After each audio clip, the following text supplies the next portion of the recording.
অনেকদিন আগের কথা। এক গ্রামে বাস করত শিউলি ও স্বপন নামে এক দম্পতি। তারা ভীষণ গরিব ছিল, কিন্তু গরিব হওয়া সত্ত্বেও স্বপন কোনো কাজ করত না। কিন্তু স্বপনের ইচ্ছে হলে মাসে কয়েকদিন কাজ করত।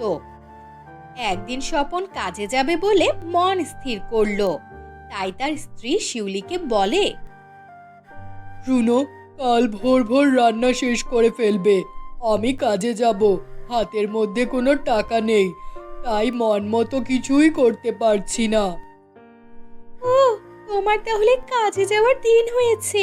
এতদিন তো শুনেছি তোমার জন্য কোনো কাজ নেই, আর যদিও কাজ পাও তো বড় জোর তা কয়েকদিনই ভালো লাগে, আর পরে এসে বলো কাজটা ভীষণ কষ্টের ছিল তাই ছেড়ে দিয়েছি। না গো, এখন একেবারে সহজ কাজ আর ভালো টাকার মাইনে পাওয়া যাবে। এতে আমাদের সংসার ভালো করে চলবে, তুমিও তোমার ইচ্ছে মতো জিনিস কিনতে পারবে। থাক থাক, তুমি আর এই কথা বলো না। তোমার মুখে এই কথা বারবার শুনে আমার মুখস্থ হয়ে গেছে, আমি আর শুনতে চাই না।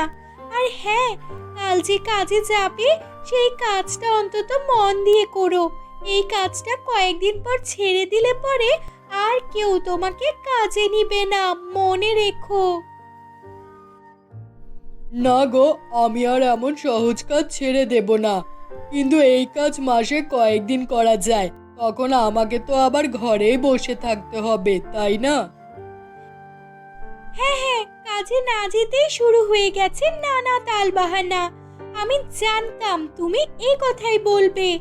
আমি তোমার সাথে বছর কাটিয়ে দিলাম, আর আমি জানবো না তুমি কি করতে পারো আর কি না পারো। আচ্ছা ঠিক আছে, আমি আজ তোমাকে কথা দিলাম, আমি এই কাজ ছাড়বো না। তুমি আর চিৎকার করো না, এবার থামো, নইলে তোমার শরীর খারাপ হয়ে যাবে।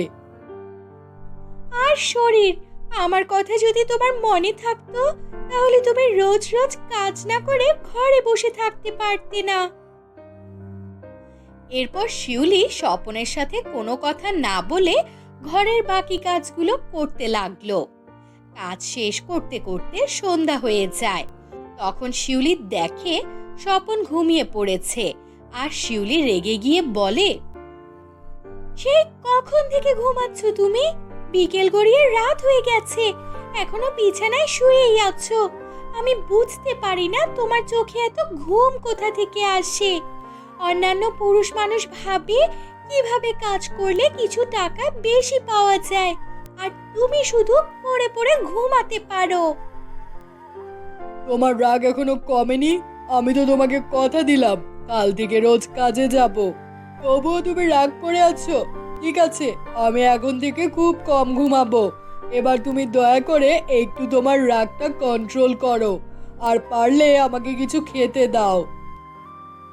এরপর শিউলি স্বপনের জন্য কিছু খাবার নিয়ে আসে, আর তারা খাওয়া দাওয়া শেষ করে দুজনেই ঘুমিয়ে পড়ে। পরের দিন সকালে স্বপন কাজে যায়। কাজ থেকে বাড়ি ফিরে বলে, কি গো, শুনছো? আমার জন্য এক গ্লাস ঠান্ডা পানি নিয়ে এসো, আর আমার ভীষণ পিপাসা পেয়েছে। কাজটা যেমন সহজ ভেবেছিলাম, কিন্তু করতে গিয়ে দেখি তার ঠিক উল্টো। শিউলি পানি নিয়ে আসে আর বলে, ও, একদিন কাজ করে বুঝে গেছো কাজটা ভীষণ কষ্টের, তাহলে এই কাজটা ছেড়ে দেবে? কি করব তাহলে? এই কাজ আমার দ্বারা সম্ভব নয়। আমি যদি অলৌকিক কিছু কাজ করতে পেতাম তাহলে আমার জন্য ভীষণ ভালো হতো, আর আমাকে কিছুই করতে হতো না।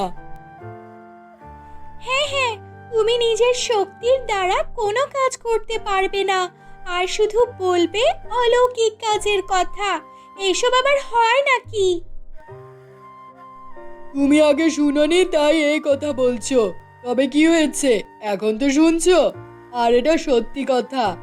আর হ্যাঁ, ঘরে রান্না করা খাবার থাকলে আমাকে কিছু খেতে দাও।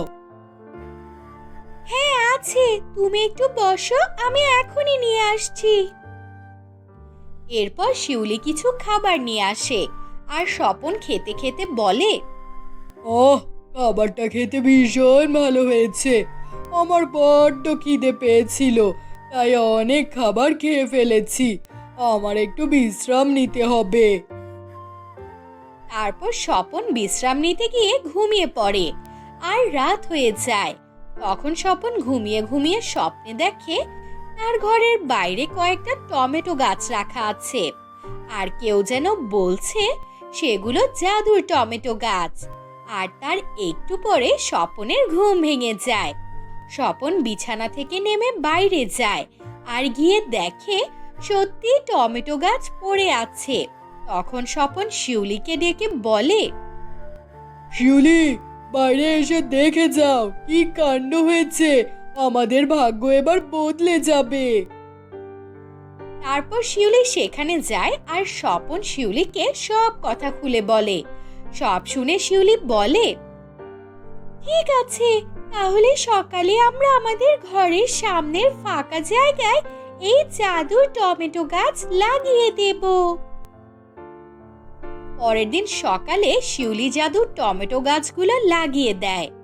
আর কিছুদিন পর জাদুর টমেটো গাছে প্রচুর টমেটো ধরে। দেখতে লাল ও খেতে ভীষণ মিষ্টি হয়। তা দেখে স্বপন বলে, দেখেছো, আমি তোমাকে বলেছিলাম অলৌকিক কিছু বিষয় আছে। আজ দেখেছো আমাদের কেমন জাদুর টমেটো গাছের টমেটো হয়েছে। এগুলো বিক্রি করে আমরা অনেক বড় লোক হয়ে যাব, তাই না বলো? হ্যাঁ, ঠিক বলেছ। কাল থেকে তুমি জাদুর টমেটো বিক্রি করা শুরু করো। এরপর থেকে স্বপন জাদুর টমেটো বিক্রি করতে থাকে আর রাতারাতি অনেক বড় লোক হয়ে যায়। তাদের আর কোনো সমস্যা থাকে না। তারা সুখে শান্তিতে দিন কাটাতে লাগলো।